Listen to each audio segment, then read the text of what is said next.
চলতি সপ্তাহের আগামী শুক্রবার রঙের উৎসবে মাতবে বঙ্গবাসী। তবে এবার আর বাজার চলতি আবির কিংবা বাদুড়ে রং নয়, বিদ্যালয়ের খুদে পড়ুয়ারা হাত ধরে বদলাতে চলেছে এবার দোলের অর্থ। স্কুলে বসেই শিক্ষকদের তত্ত্বাবধানে পড়ুয়ারা নিজের হাতে তৈরি করছে ভেষজ আবির। সেই আবির দিয়েই রং খেলবে তারা। তাই উৎসাহের অন্ত নেই বাঁকুড়া ২ নম্বর ব্লকের বাকি সেন্দ্রা প্রাথমিক বিদ্যালয়ের খুদে পড়ুয়াদের। গত কয়েকদিনে স্কুলের টিফিনের বিরতির সময় ভেষজ আবির তৈরির আস্ত কারখানা হয়ে উঠেছে তাদের শ্রেণীকক্ষটি।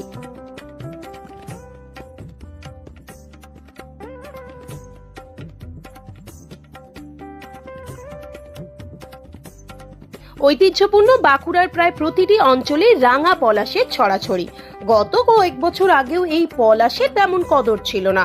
প্রকৃতির নিয়মেই বসন্তের লাল রঙা পলাশ ফুটে আবার ঝরে যেত নিজস্ব নিয়মেই। তবে সাম্প্রতিক সময় দোলের আগে কদর বেড়েছে পলাশের, আর সেই কারণেই পলাশ ফুল দিয়ে আবির তৈরিতে হাত লাগিয়েছে বাঁকুড়া ২ নম্বর ব্লকের বাকি সেন্দ্রা প্রাথমিক বিদ্যালয়ের পড়ুয়ারা। এছাড়াও আবিরের রং হিসেবে ব্যবহার করা হচ্ছে টমেটো, পালং শাক, কাঁচা হলুদ আর অপরাজিতা ফুল। সঙ্গে মূল উপাদান হিসেবে অ্যারারুট তো আছেই। স্কুলে বসে আবির তৈরি এবং পরে তা ব্যবহারের সুযোগে খুশি পড়ুয়ারা। আমি আবির তৈরি করছি। কিভাবে করছো? পলাশ ফুলটা বেটে আমি বাড়ি থেকে নিয়ে এসেছি, তারপর এরারুটের সঙ্গে পলাশ ফুল মিশিয়ে আমি আবির তৈরি করছি। কেন এই আবিরটা কেন করছো? কারণ বাজারে যেসব আবির বিক্রি হয় সেটা অনেক কেমিক্যাল দেওয়া থাকে। সেই কেমিক্যাল আমাদের ত্বকে লাগলে আমাদের ত্বকের অনেক ক্ষতি হতে পারে। তাই আমি এই আবির তৈরি করছি যাতে আমাদের শরীরে ত্বকের কোনো ক্ষতি না হয়। সবাই মিলে তৈরি করছো? হ্যাঁ। কেমন লাগছে তৈরি করতে? খুব ভালো। হোলির দিন কতটা মজা করবে? হোলির দিনে আমাদের স্কুল ছুটি থাকে। স্কুলের হোলির দিনের পর আমরা স্কুলে অনেক হোলি খেলবো। আমরা বন্ধু বান্ধবরা অনেক মজা করব এবং বাইরেও আমরা অনেক হোলি খেলি, খুব মজা হয়। কি রং থেকে কি কালার তোমরা তৈরি করছো? আমি পলাশ ফুলের কালার তৈরি করছি, পলাশ ফুল বাটা। বাকিরা কে কি করছো? বাকিরা কেউ সবুজ আবির কি দিয়ে করছো? সবুজ আবির পালং শাক, ধনিয়া পাতা। আর লাল আবির? লাল আবির টমেটো দিয়ে। টমেটো দিয়ে? হ্যাঁ। আমি আবির তৈরি করছি। কি দিয়ে আবির করছো? অ্যারারুট দিয়ে, তারপর টমেটো দিয়ে, ধনিয়া পাতা, পালং শাক, পলাশ ফুল। এগুলো কেন দিচ্ছ? এগুলো আমরা আবির তৈরি করার জন্য দিচ্ছি। কালার হিসেবে? কেন বাজারে তো কিনতে পাওয়া যায় আবির? বাজারের আবিরগুলিতে বিভিন্ন ধরনের কেমিক্যাল থাকে, সেগুলি আমাদের চামড়ার ক্ষতি করতে পারে। তাই জন্য আমরা আবির তৈরি করছি। কিভাবে শিখলে আবির তৈরি? আমাদের স্কুলের স্যার আমাদেরকে শিখিয়েছে। এই ভেষজ এইগুলো দিয়ে আবির তৈরি? হ্যাঁ।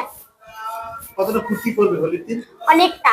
আমাদের তো স্কুল ছুটি থাকে হোলির দিন, পরের দিনে স্কুলে ফুর্তি হয়, বন্ধুরা আমরা সবাই হোলি মাখি। পুঁথিগত শিক্ষার পাশাপাশি পড়ুয়াদের নিজের হাতে ভেষজ আবির তৈরির শিক্ষা দিতে পেরে খুশি বিদ্যালয়ের প্রধান শিক্ষকও। আমাদের প্রাথমিক বিদ্যালয় হলেও আমরা বিভিন্ন ধরনের সারা বছর ধরে অ্যাক্টিভিটি ছাত্রছাত্রীদের মতো করাই। যেমন সায়েন্স এক্সিবিশন হয় আমার স্কুলে, রেগুলারই হয়। তো তার মধ্যে এরকম এই আবির তৈরি মূলত দুটো কারণ। একটা হচ্ছে জৈব পদার্থ, এরা যারা আছে তাদের অনেকেরই বাড়িতে চাষবাস হয়, বিভিন্ন ধরনের শাকসবজি হয়। তো সেই শাকসবজির একটা ইউটিলিটি, মানে শুধু যে খাওয়ার কাজে তা লাগে তাই নয়, সেগুলো দিয়ে যে এরকম রং প্রস্তুত করা যায় সেটাও তাদের মধ্যে একটা ধারণা এখান থেকে তৈরি হবে। দ্বিতীয়ত, জৈব যে সমস্ত আবিরগুলো বাজারে কিনতে পাওয়া যায় নানা ধরনের রাসায়নিক পদার্থ সেগুলোতে মিশে থাকে, সেগুলো নানা ধরনের চামড়ার ক্ষতি করে। আমরা অনেক সময় দেখেছি ছাত্রছাত্রীরা হোলির ৩-৪ দিন পরে ৭ দিন পরে এসে এখানে একটা স্পট হয়েছে, এখানে একটা স্পট হয়েছে, বিভিন্ন জায়গায়। এটা কেন হলো? মানে ওই যে আবিরের থেকে বিভিন্ন ধরনের রাসায়নিক বিক্রিয়ার ফলে এই ধরনের চামড়ার ক্ষতি হয়েছে। তো সেই জন্য যাতে তারা এই জৈব পদার্থ দিয়ে প্রকৃতি থেকে পাওয়া জিনিস দিয়ে নিজেরাই আবির তৈরি করে নিজেরাই সেটা ব্যবহার করতে পারে, আর তাতে খরচও কম হবে অভিভাবকদের। আর সেই সব কারণেই এই উদ্যোগ। মূলত এখানে যেগুলো পাওয়া যাচ্ছে আর কি, পাশাপাশি এখানে টমেটো আছে, টমেটো থেকে হচ্ছে আপনার লাল রং, তারপরে পলাশ ফুল পাওয়া যায়, পলাশ ফুল থেকে হচ্ছে, তারপরে আবার আমাদের পালং শাক, তারপরে ধনেপাতা, এই সব দিয়ে সাধারণত আমরা তৈরি করছি। এটা কাঁচা হলুদ এটাও তৈরি করা হয়। খেলাধুলো এই প্রাকৃতিক সব প্রাকৃতিক জিনিস, এখানে অন্য কোনো জিনিস নেই। অপরাজিতা ফুল যদিও এখন খুব কম পাওয়া যায়, তারপরেও একজনের বাড়িতে পাওয়া গেছিল, সেখান থেকে কিছু কালেকশন করে পরে অপরাজিতা ফুল থেকেও একটা বেগুনি কালার তৈরি করা হয়। এই ভেষজ আবির ব্যবহারের ফলে একদিকে যেমন শারীরিক ক্ষতি অনেকটাই এড়ানো যাবে, তেমনি বর্তমান সময়ে এই আবির তৈরির জ্ঞান অর্জনের ফলে ভবিষ্যতে পড়ুয়াদের অর্থনৈতিকভাবে স্বাবলম্বী হতে সাহায্য করবে বলে আশাবাদী এলাকার শিক্ষক ও অভিভাবকদের একাংশ।